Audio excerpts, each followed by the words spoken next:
Hello, everybody. I'd like to speak to Adidas Amraj today.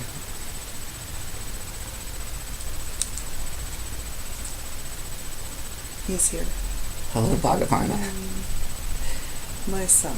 My beautiful. I love you so much. Yes. Thank you. Thank you a million times.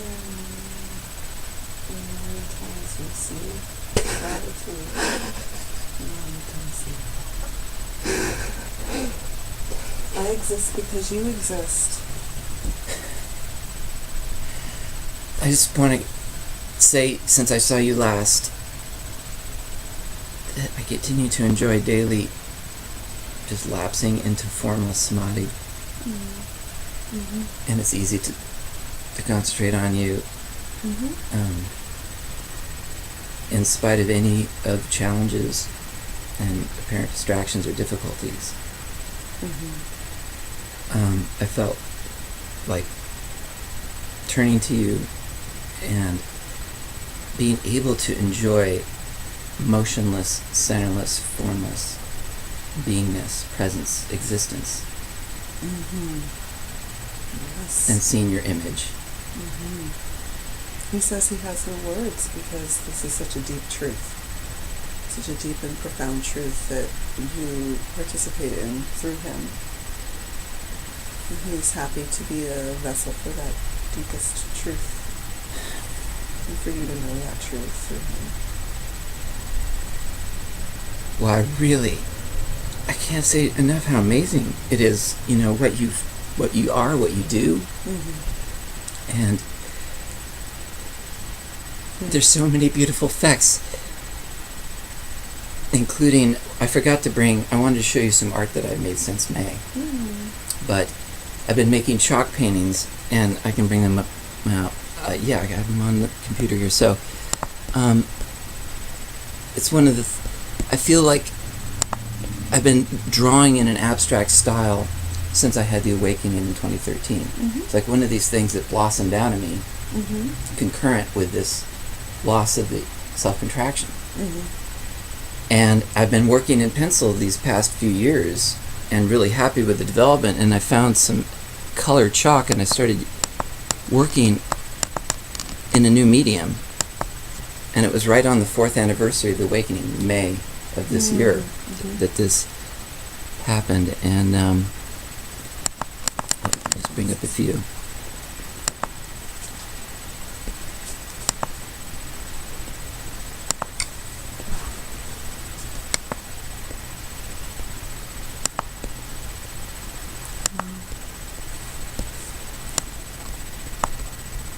Oh. Mm.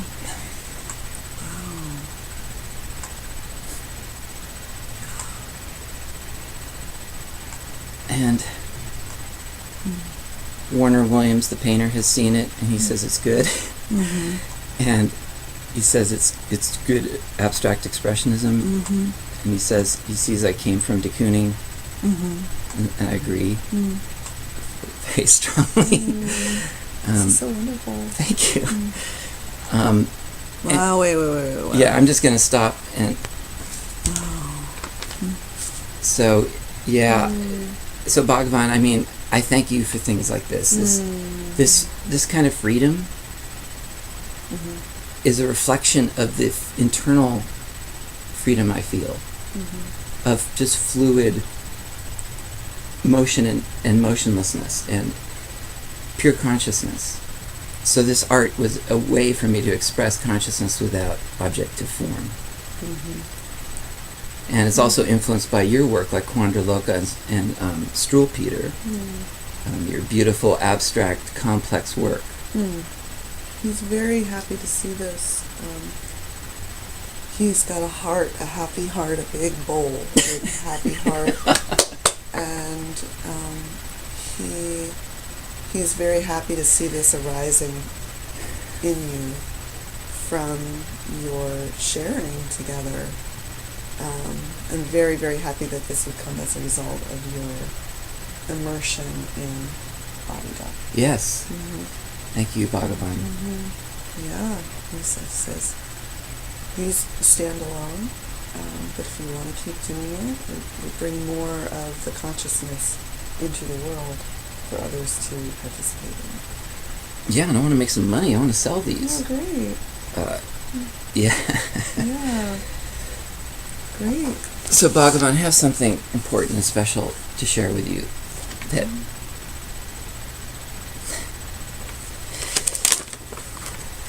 me and your devotees, Mike Waters, and Spencer Newell, and Julia Tenaik, have applied for a grant to the Global Challenges Foundation in Sweden to come up with a governance model for the world based on some kind of cooperative system. And Laszlo, the billionaire who I mentioned at our last meeting, is the fellow financing the $5 million grant. So we got the grant in on time on Saturday, and here it is. Congratulations.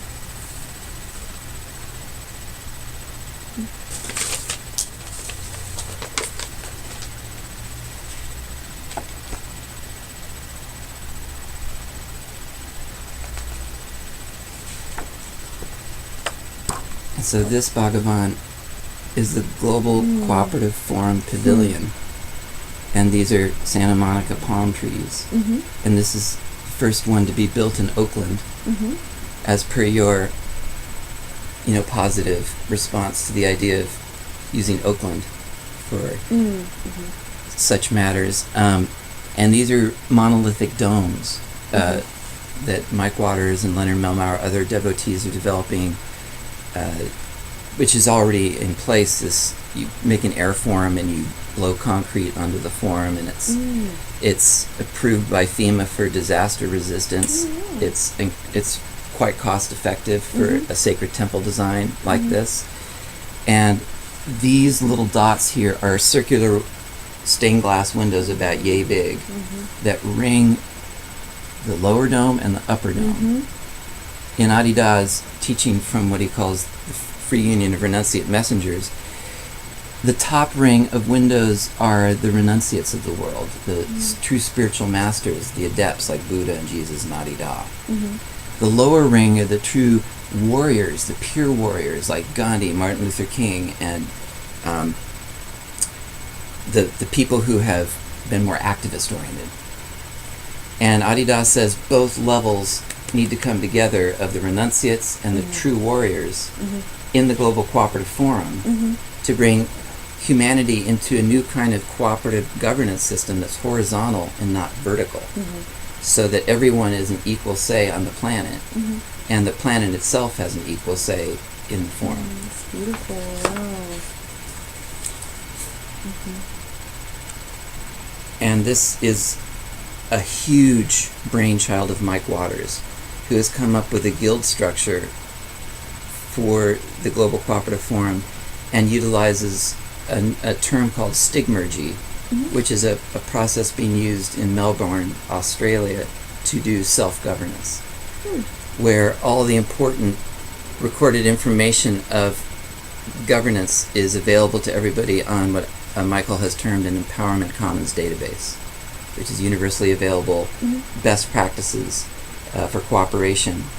And then we would also have a pilot project for the Sustainable Bionomy Eco-Village, where earth shifts, where people are completely self-sustainable with their water, their electricity, their food growing, their waste treatment, their shelter, and their heat, can survive a blackout of the economy or an electromagnetic pulse from the sun or a temporary disturbance in the infrastructure of the economy.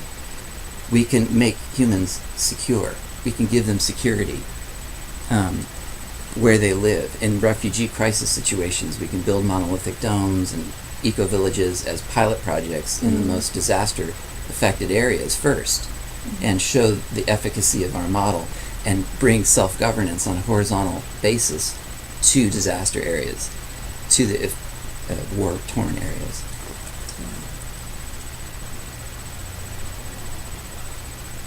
Are you wanting Adida weigh in on this, or Uh-huh. just any feedback, any ideas, or this is for you, Bhagavan. This is for your Global Cooperative Forum and your Free Union of Renunciate Messengers.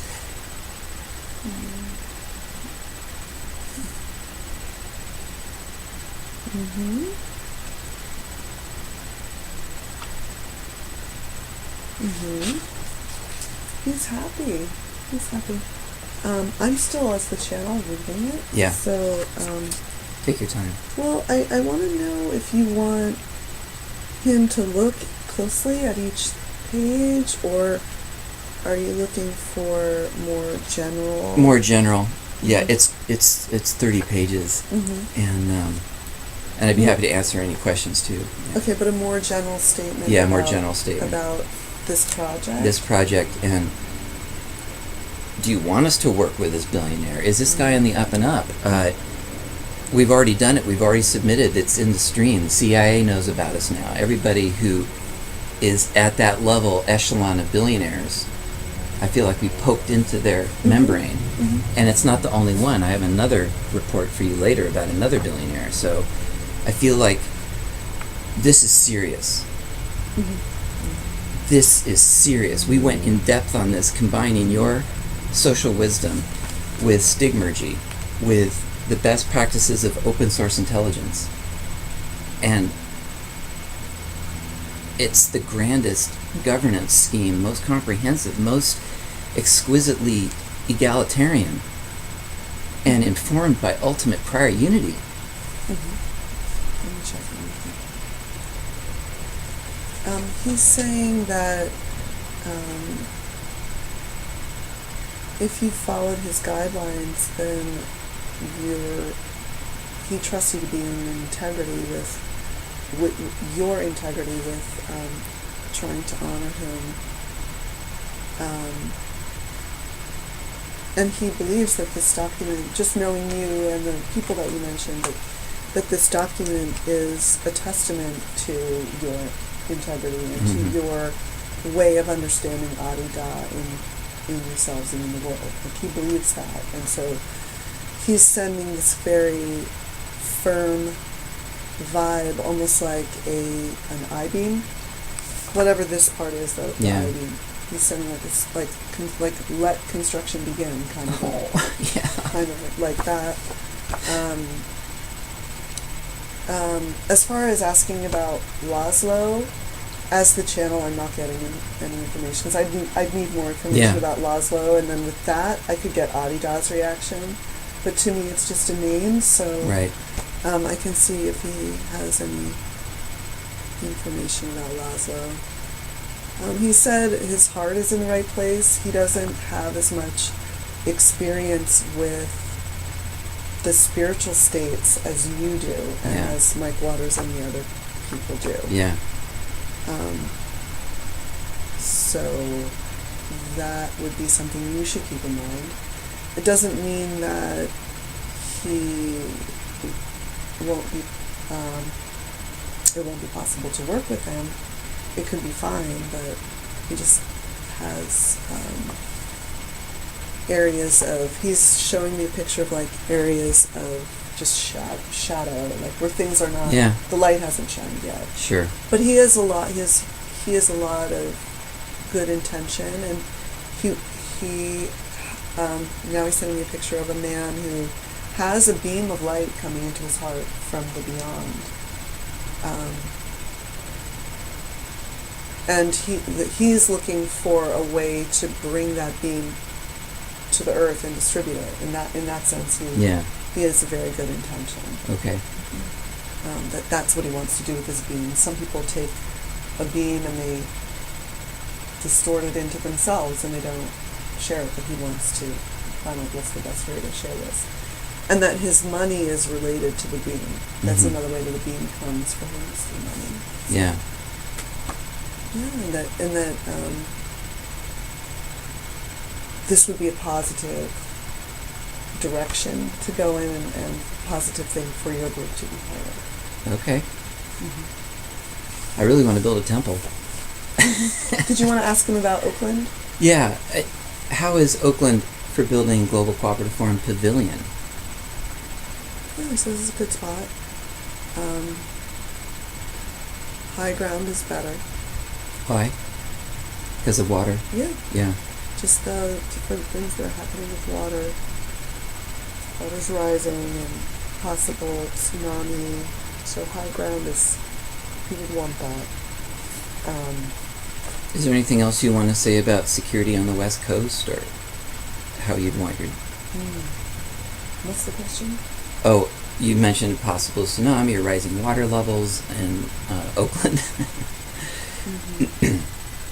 It brings me to another question later on of dealing with all of the archives I have in Oakland and whether they should be moved to a safer place at some point.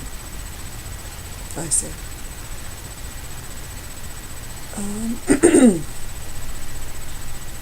I'm getting a couple different signals. I'm just tuning in.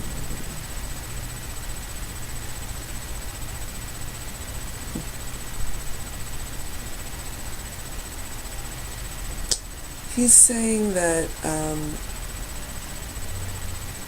he would like the archives to be as safe as possible, and there are a couple ways to do that.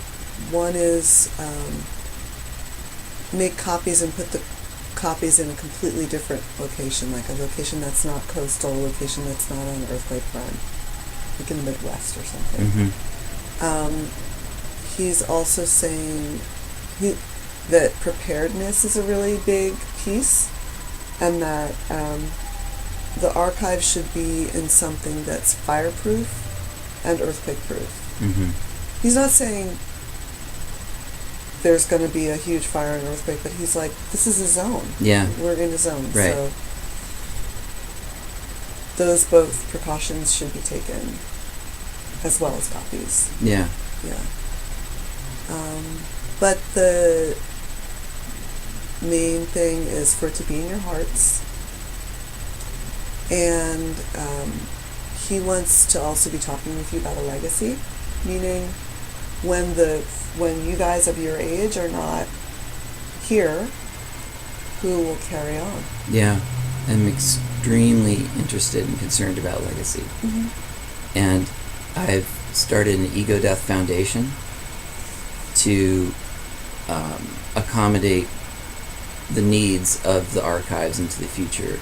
And the archives include all the unsold Warner Williams paintings that I am entrusted with when Warner dies, and all the Warner paintings that I own, all of my writings, all of my music and songs, all of my artwork, and all of my journals. It's really extensive. And if Warner's paintings end up being worth what his Stanford colleague Richard D. McCorn's are worth, if he ever gets to that $1 million point, then his collection starts to become a very, very big deal. Yeah. And then, are there any archives of Adida's works or teachings that you want to also preserve? Yeah, because I have a cache of your teachings, Bhagavan, and items, and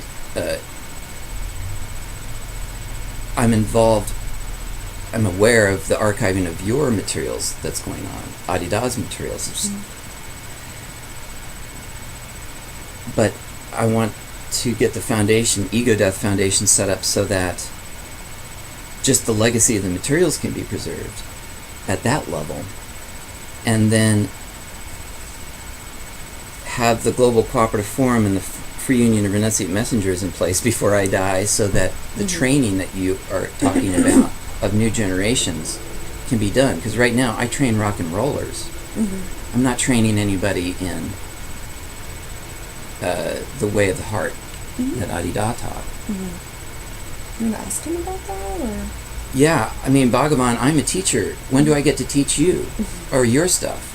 And the way I'm doing it through this Not To His Peace Open Conversation, every Monday I'm part of hosting a conversation about your teaching. I'm not the teacher.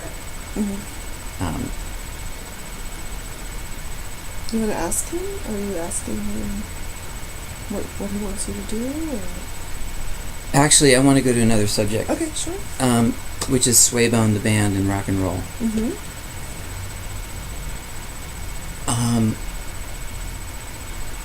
finally got a bass player and a drummer that's really good. Mm-hmm. We played 2 shows this year, Mm-hmm. and they went great. Great. We lost our other singer, Jasmine. She left the band, and so now I'm singing solo alone. Our keyboard player, Eric, may step in for some harmonies, Mm-hmm. but I felt in our last couple of shows that I'm ready to step up more as a lead person on stage and engage the audience more as a star type figure, because I realized there's a little bit hiding in that relationship with Jasmine because we were 2, Mm-hmm. and I felt like I didn't have to step up as much. Yeah, well, that's what, there was another person there. Yeah. So, yeah. And with a very powerful voice, incidentally. So it's,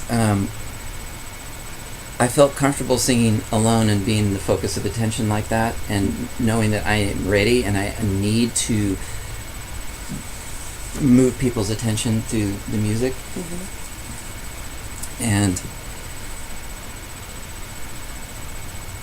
I want to do it, Bhagavan. I want to tour with my band, Swaybone. I want to do it sustainably and for the rest of my life. And if I'm not doing that, I want to be on retreat in your sanctuaries, or, it's either rock or with you somewhere. Mm-hmm. But I can't, you can know, Bhagavan, the degree of frustration and difficulty I've felt in the last 33 years of doing rock music. And the sense of a glass ceiling that I feel in the industry of never getting traction, never getting to build my audience, always having setbacks at the level of finances. Mm-hmm. Band members can't leave their jobs to tour. Mm-hmm. Family issues among band members.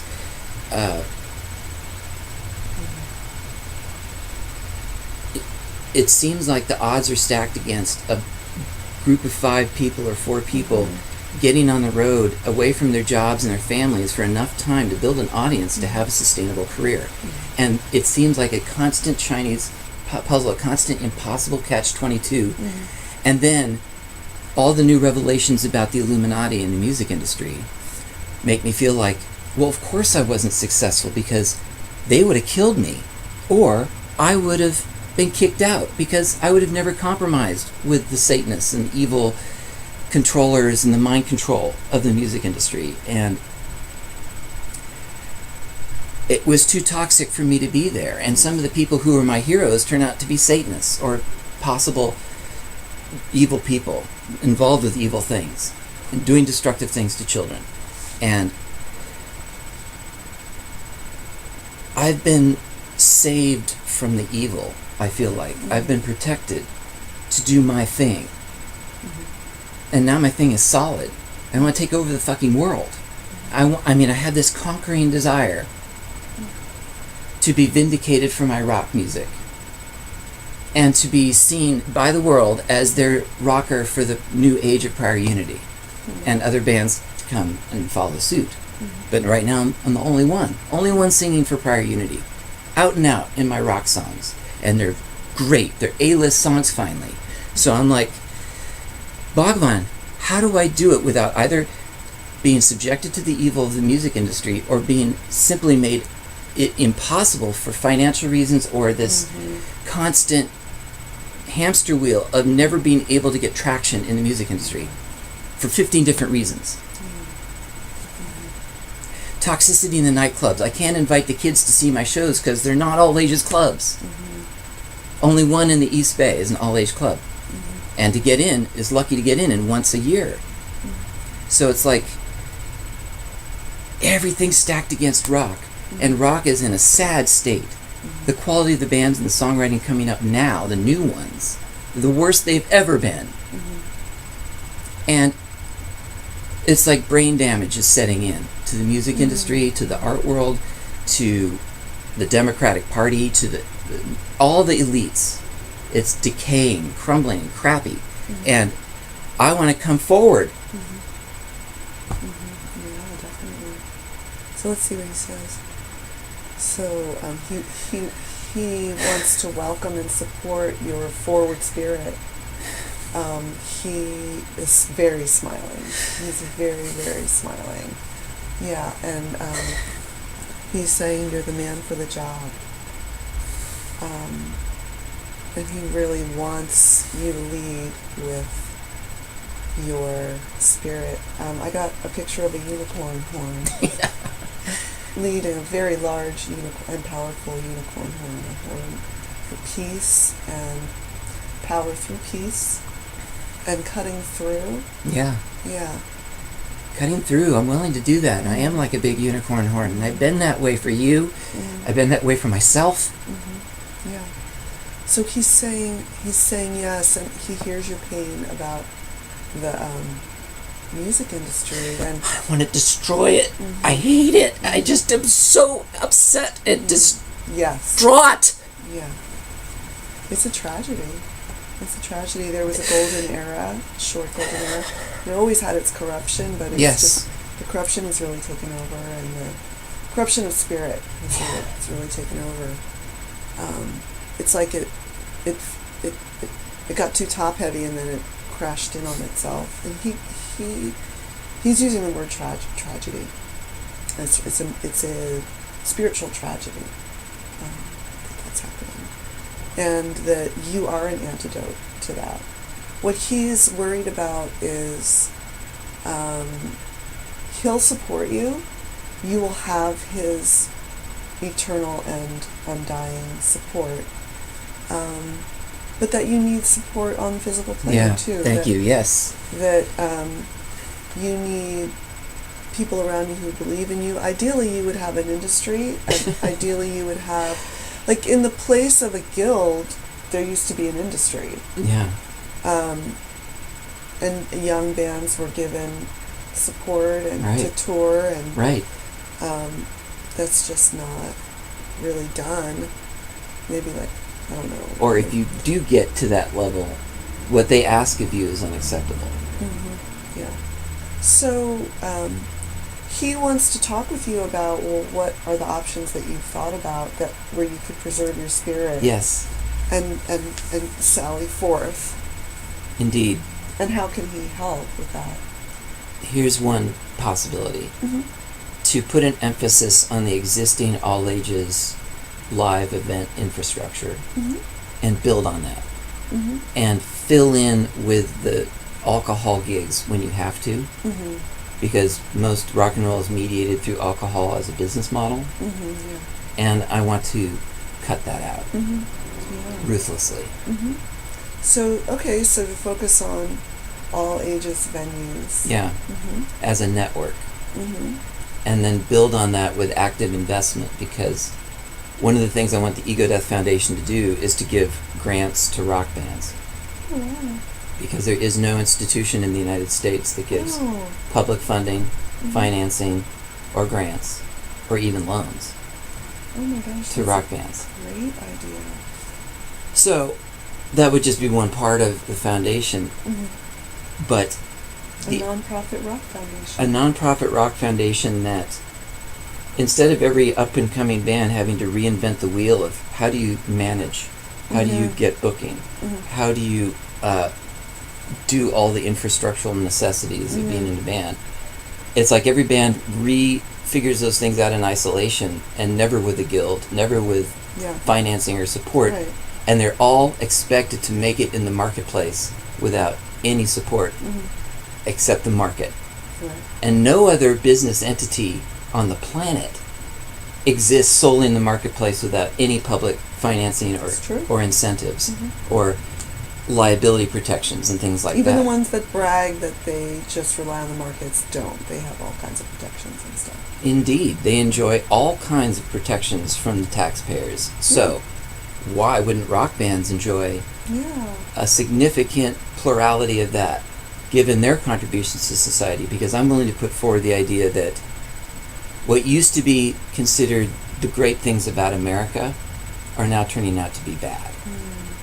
Whether it was the mission to the moon that was supposed to be it looks like Stanley Kubrick directed it, and it's not real. They used to tell you when you were a kid, be a lawyer, be a doctor.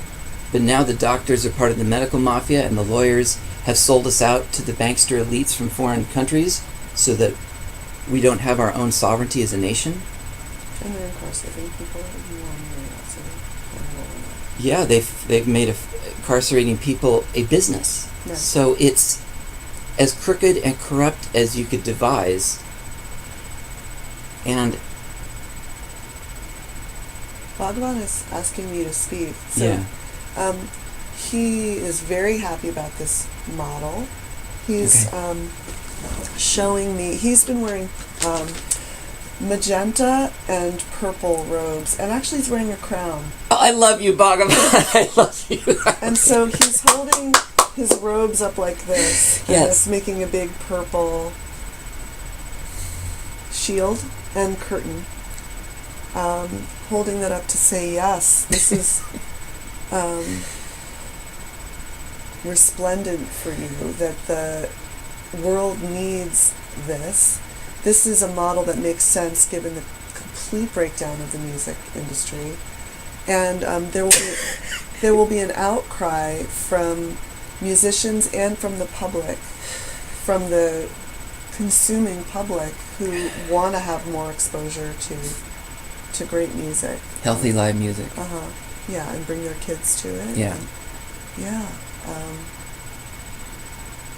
As a parent, I just want to say, please don't make the concerts too loud, because then it's hard to bring the kids there and to have them really open to it if it's going Yeah. to give them hearing damage. Well, part of the architecture of living for this is that every all ages venue, when it's designed intentionally for that purpose, we build architectural venues from the ground up so that they are for this purpose. Oh gosh, so he loves this vision. He's saying, for it to work, he advises meeting with other nonprofit founders and organizations to find out how they pay for what they need to pay for and stay in their integrity. That there are nonprofits that we know where the people at the top have gotten greedy, and that this would be a danger to you spiritually, but that for you there's even more of a danger of not taking care of yourself, not getting the minimum payment that you need Right. in order to keep the organization going. And that he says, one, like the structure that's in place, you already know this, the structure that's in place to help organizations stay in their integrity and still take care of what needs to get taken care of is to Yeah. have a board. Yeah. You know that already. And that you and the board do it together, and you figure out what your salary is going to be, Right. where you're going to get fundraising, where you're going to do your fundraising. Right. And that transparency. Yes. That's what he's... And you know this already, but he's just saying to use those things that are already in place, then you don't have to reinvent the wheel. Right. So yeah, work with experienced and positive foundation founders, or And when you just said that, foundation, he's like, the Rock Foundation. the Rock Foundation The is Rock- perfect. It's perfect, Bhagavan. How could we not have that? I'm not sure if Bhagavan or Shira made that up, but the Rock Okay, Foundation. well, we'll give credit to both because it wasn't from me. So the Rock Foundation, The Rock Foundation. yeah, because Ego Death Foundation handles my personal archives Right, and Warner Williams yeah. and some other artists that I may accumulate.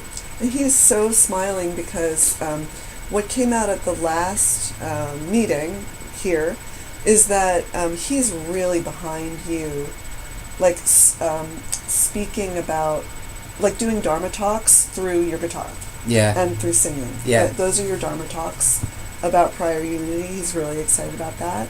And to blend your knowledge of him and your knowledge of this spirit and your love of rock and roll.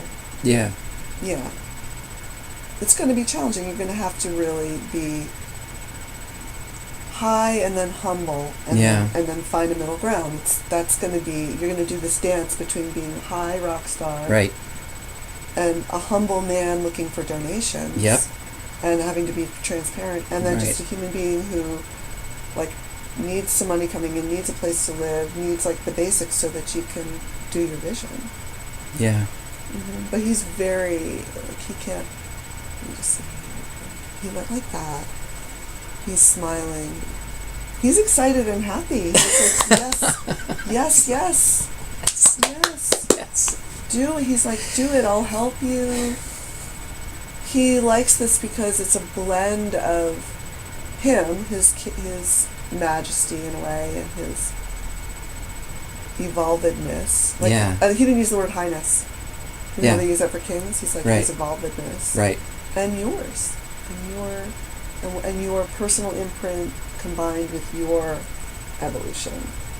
Well, yeah, Bhagavan, I mean, this is the ultimate collaboration that artists have wanted throughout the ages when they made their illuminated manuscripts to you in the monasteries, making art to be close to you, making art to express you in this world. And that's all I want to do in terms of if I'm conditionally expressed, if I'm not just in samadhi all the time, if I'm going to be doing stuff, Right. I just want to make sacred art about you, for you, and do your activist vision of the Global Cooperative Forum and the Free Union of Renunciate Messengers, and rock and roll, and be the exalted rock star as much as I need to be completely self-effacing and humble, as you said, when is necessary, to be diplomatic, to be approaching people, to be asking for help. And then the middle ground, just human, accessible, ordinary, and Chop wood, carry water. Also, yeah. Let's see if he has anything else to say. He said that he wants you to develop a personal relationship with him where you are. Maybe you're already doing this. Are you already hearing him talk to you in words? No, we talked about that last time, and I've had some kind of shield or filter to psychic Well, experience. let's see what he says about that. Let's see if he experiences. No, he doesn't experience it that way. He experiences that you've gone for a level of depth with him that's beyond words, and that words for you occupy a space that has not been concurrent with his depth, but that he wants you to be able to have both. Yeah. And it's not like a fallibility on your part that you haven't done that yet. You've just really been going to the depth, and that's what he has asked for. But he wants you to feel like you have personal company from him, not just the profound foundation, but also like when people talk about the personal presence of Jesus. Yeah. I'll take it, yeah. That's, how would we do that? How would we... You can sit when you sit. Do you sit? I sit formally in meditation, and I tend to just go into samadhi, like, in seconds. I mean, thank you, Bhagavan. Yeah. What's samadhi again? Samadhi is formless absorption in consciousness. That's what he said, yeah. So, he's saying to go, for lack of a better term, to a more pedestrian. But the thing is, Bhagavan, actually, I'm talking to you constantly all day. I'm like, what about this? And like, as though we were here together, and I could ask you, Father, what is this? Yeah, and he wants there to be that father-son. He wants to keep you company and be close to your human heart, not just your spiritual heart. That's what I want. I mean, that's the ultimate perfect relationship, you know, profound God and personal God. And he's very, very happy that you realize that, and he wants to be that. So you can start to ask for a picture of how he might show up to you. Yeah. And it might be different for you from other people. Yeah, absolutely. I see that. Yeah. And it might look like his physical form. He might be wearing different things on different days. Yeah. He's got a great sense of humor. He's kind of a little bit of a trickster himself. Oh, yes. So he might show up in different investments. Yeah, I do want to see you, Bhagavan. I mean, I've been maybe overly defensive about any psychic stuff because I want my information, my muse, my way. Yeah. I don't want anybody's incursion on me except yours. Well, why would it be anybody else's if it's coming through you? Like, why is that a suspect? Why is that psychic information suspect? Well, I'm also paradoxically way open to tons of intuition. Well, maybe you feel like you're too open, and you would, like, if you open that channel, like, too many things will come in. Maybe, although I handle so much, I don't have a problem handling stuff. So see if you can find out what The resistance Yeah. is? Okay. because there's something that's important. We should No, there's something I'm very militant about, Yeah. like, Yeah, and you shouldn't skip over it. It's important. yeah, It's probably some permutation of your love of Adida that you don't want to be disloyal or something. And also, let's face it, on the realm of that's interesting. on the realm of the image, that's where a lot of distortions have come in. Oh, distrusting images then. Well, listen, yeah, I mean, like, that's why in Judaism there's no idolatry. Right, and also there's no usury, but originally all three Western religions had no usury. Okay, I'm not sure if is that related to getting distorted on the level of images? Yeah, because that's a money distortion. Oh, so okay. If that's a concern of yours Yeah. going into the Rock Foundation, Exactly. you need to get those worked out. Yeah, I have money distortions. Like, money's been my single biggest source of stress in my adult life. Oh gosh, yeah. And so he's wanting you to open your relationship to him through you, because that's the only vessel you have, Yeah. is yourself. I went like this because I'm picturing just like openings of these parts, and let him come in, and it might be tricky, but he wants you to let him in all those places, and he wants to help you with the money part. He Yeah. wants to help you with feeling his company and his presence, so you can draw on his strength when you're doing your Rock Foundation. And yeah. Seems kind of radical of you to want to come more into my life and then, in a sense, be more visible in this world through me. Because what if I would have more images of you, hear you more, have a more personal relationship with you, and that would show up in my life, and other people could see that. Yeah. And but then, yeah, why not? Why not do that? Why wouldn't you want to? Well, yeah, I mean, this is the problem that God has. You work through people. You work through nature. You work with the material that you have, and they're the human fallacies, the foibles, the human Foibles. Yeah. Yeah. But yours are not worse than anybody else's there, and you've worked with them a lot, so Yeah. you're a good bet. You're a good risk. Okay. Yeah. Does this make sense? Yeah. It all makes sense. I have issues about the letting in of your voice in my head. Or anyone's voice in my head. Yeah. Except I hear music. I hear the music of the Spheres. I hear the music of Kurt Cobain. I hear anything I want I can make, almost. In your head, yeah. I want to tell you something about that when we're done channeling. Yeah. But Bhagavan is like, yeah. He's like, you're the man for the job. He's patting you on the back. He wants to do it with you as a personal host walking side by Yeah, side. that's the ultimate thing. I mean, to do it with you personally. And he's saying to get help, whatever help you need to open up the channel of him Yeah. as an individual, because that's going to help you. It's going to help be like a model for you being an individual. And Maintaining my individuality while being super open to the Adida. Because that's going to be a big question for people. Like, are you surrendering your sovereignty if you're all about this guru? All being so open to a guru, disembodied. And so many Christians are just terrified of demonic possession or Satan if they open up.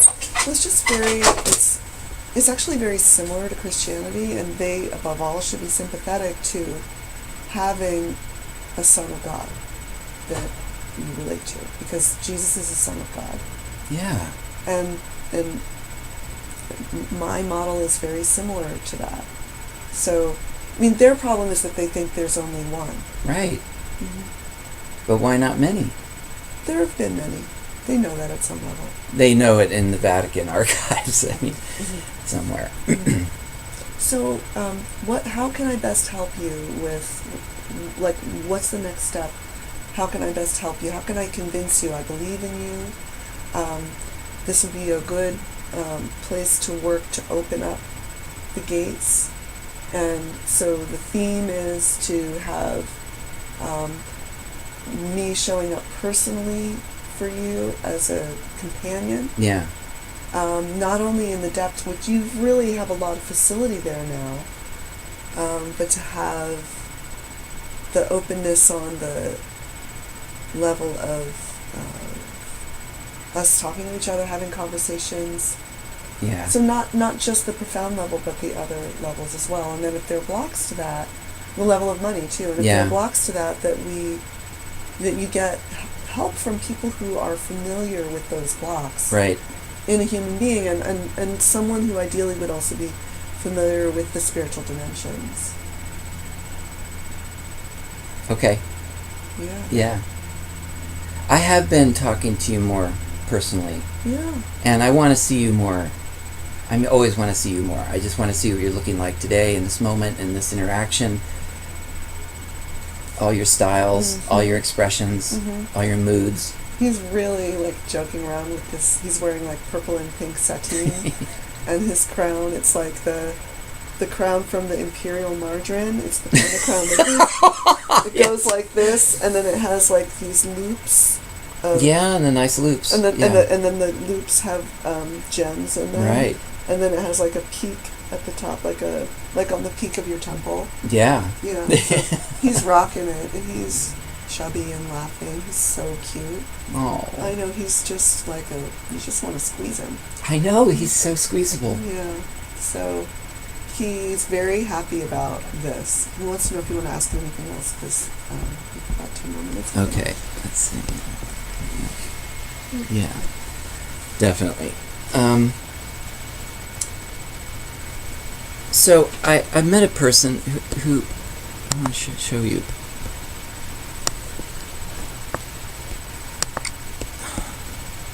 Her name is Andy Whitewing,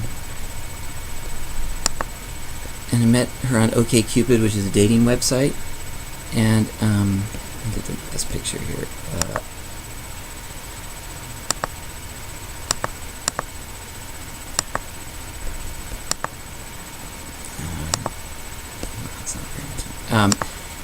Anyway, I think we have a possible relationship, and she lives in Bellingham, Washington. She's got 2 kids, 12 and 14. She is a singer. She's in the music industry. She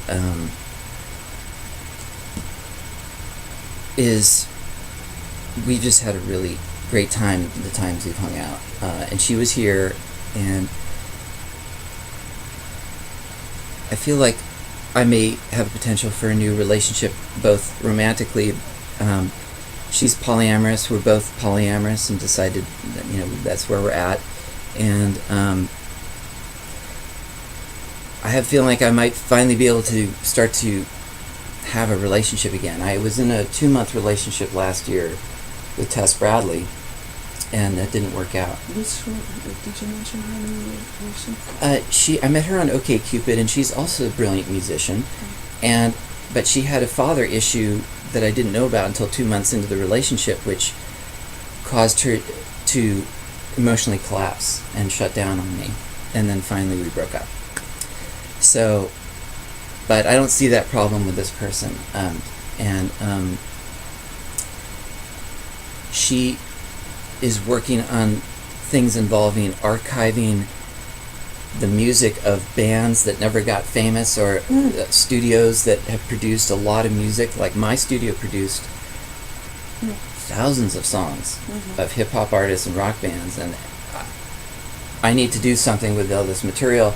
We have shared interests in terms of being able to go on tour, support bands and music. We have all the same interests, basically, in terms of, she's Cherokee. She's got this Native American heritage and background, which is something I am attracted to. And we just seem compatible on a lot of levels. Mm-hmm. And she's got this love vibe that she's all about love and serving people in love and the love thing. Mm-hmm. Yeah. What is your question? Do you want to know if she's a good match for you? Is she a good match? Of course. And also, I feel like I'm coming out of a phase of life where I was celibate from 2012 to 2016. And 2013 was when I had the awakening from ego self-contraction. Mm-hmm. And then Yes. I wanted to stick with the celibacy, or it just happened anyway. I couldn't. It just. So it was like I wanted to stay true to the spiritual process that got me there and see it through. And then when I got with Tess last year, I was really happy being with her until it wasn't working. But I was really enjoying being in a relationship again, maybe more than one. And I don't necessarily feel like it's an impediment on my spiritual practice or my relationship with you, but I want to check it out with you because it could be a potentially serious thing, and whoever she is, I want it to be work out with you too. Mm-hmm. Yeah, that's what he thought your question was, and he appreciates you putting it into words. So here's his hit on it. He's happy for you, and anything that brings happiness to your heart is bringing Adida to your heart. So when you're happy, you're, for lack of a better word, worshiping Adida. So that's the first thing. And if you have that with her, he's happy and you have his blessing. He says it's a question mark how she'll react to your relationship with the guru. Of course. Once Right. she really gets to know Right. that I'm your first love. That's right. Not Shira, but the Adida. No, I know. Adida is my first love. Adida is his first love, and actually music is your second love. Right. And so the music might be a point of commonality, but that's just how you're wired. Music and Adida are your first loves. And if she truly is polyamorous in the sense that she can live with that, Yeah. that those two other loves are in the relationship, Yeah. then she might be a good match with you, but that none of you are going to really know Right. until you get there. Until we And get there. And that's the thing that makes, like, with Tess, you got involved pretty far before you found out. Right. And that's the thing. Well, I'm asking if this is from me or from Shira or from him, so let's see. Yeah, so he's saying that as in all relationships, there is a commitment point. Just as you committed to music. You committed to music before you committed to Adida. You committed to Adida. And that at a certain point when you make a commitment, you do say, I'm going to be in this relationship for good or for bad, and just keep working it out. Right. Exactly. So That's what I did. yeah, and that you have to see if, like, she may be a candidate. I don't know, how old is she? 42. She's 14. She may be a candidate for a lifetime partner. He's saying that would be nourishing for you, Yeah. but that there are a lot of built-in other lovers, which could be hard for her and it could be hard for you. Yeah. But it's something you don't know till you get there. And then he's also reminding you, think of how deep your commitment was to Adida and all the stations and the fire that you went through, just to expect that, and that one of the things you want to find out is she ready to do that? Are you ready to do that, and is she ready to do that? Right. Of course. But for now, there's a lot of, like, green lights. Yeah. Thank you. Yeah. Ask another question. I want to... Okay. This is Warner Williams, the painter. Uh-huh. Yeah. He has his Stanford 45th reunion on October 11th. No, October 13th or 14th. It's a 4-day thing. It goes on multiple days. And this is where we get the chance to meet Greg McCaw, the billionaire who sold is cellular stations to AT&T. He's paying for this event. Warner's going to ramble around Stanford campus, and we're going to meet some of the people he graduated from his graduating class. I want to sell paintings to these people. I want to get Warner exposure somehow, maybe at Stanford itself. I wrote a paper about the Stanford Six, the abstract expressionist school that came and went in the 50s and 60s and 70s. You didn't do your art at Stanford, Bhagavan, but you are part of this Stanford Six because you made art later that I consider abstract expressionism. Those 6 artists include Warner Williams. And I'm trying to make a case that Stanford had a school of abstract expressionism that's as important on the West Coast as what happened in New York. He's saying what to do is contact the Stanford Art Department. Yes. They're interested in shit like this. Yeah. And they would be the ones who would then work the network in Stanford and be able to say, well, this is an interesting paper. Would you like us to come and make a presentation on it? And then it's on the agenda. And then people would come see it. And if it's too late to do it for this October one, they could do it for other times. But definitely to get the paper in front of them. Warner went to Stanford. Yes. So he needs to work the alumni thing and say, hello, I'm da-da-da, I'm Warner Williams, class of da-da-da. I've been making art and show the art, and it's part of this expressionist movement. Here's a paper written by a colleague of mine. Yeah. Would you take... Yeah, and furthermore, ask them to lunch to present the paper. Don't just send it to them. Right. Ask them to lunch. Yes. They are there. They're paid to get together with alumni people and interested parties. Thank you. Yes. They're there anyway. It's better if he works the Stanford connection. Yeah. That's it. I mean, that's what I got to do. He should identify a person to contact at the department. Yeah. He can call the secretary of the art department and say, I'm a class of da-da-da. Yeah. I've been doing abstract expressionism. Who should I talk to? I'll do it. Yeah. It's just waiting for you. And it's an important contribution that they should know that. Yes. So don't be shy. Okay. Yeah. Thank you, Bhagavan. I love you. I look forward to collaborating with you. He says, I'm playing with you all the time. He looks forward to collaborating with you too. It's going to be so much fun. He's like, Mary, it's going to be so much fun. I know, it's going to be so much fun. He says, your ideas are great. They're none better. Thank you. Yeah. Just get the support you need. Yeah. So don't do it alone. Yeah, I need support more than anything. Yeah. So he's looking forward to it also, and to being in more verbal contact with you. Okay, Bhagavan. Thank you. I love you.